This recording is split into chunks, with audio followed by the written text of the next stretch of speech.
2025-ci ilin mart ayında Günəbaxan yağının Avropa bazarında 1 tonunun qiyməti əvvəlki ayla müqayisədə 0,7% artaraq 1220 ABŞ dollarından 1228 ABŞ dollarına yüksəlib. Bu barədə Aqrar Tədqiqatlar Mərkəzinin dərc etdiyi yeni konjunktur hesabında bildirilib. Hesabatda qeyd olunub ki, son bir il ərzində Günəbaxan yağı bazarında qiymət dinamikası qeyri-müəyyən olub. 2024-cü ilin mart ayında 951 ABŞ dolları olan qiymət noyabrda pik həddə 1267 dollara-dək yüksəlib. Bu artımdan sonra isə qiymətlər nisbətən sabitləşərək 1200-1230 ABŞ dolları arasında dəyişib. 2022-2025-ci illər üzrə müqayisəli təhlillər göstərir ki, 2022-ci ildə Günəbaxan yağının qiyməti 1651 ABŞ dolları ilə ən yüksək səviyyədə olub.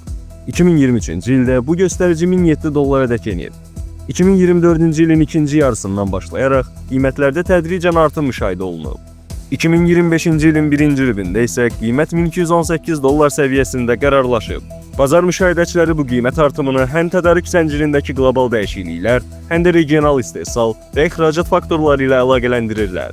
Bununla belə tendensiyanın sabit və davamlı olub-olmayacağı növbəti ayların statistikası ilə aydınlaşacaq.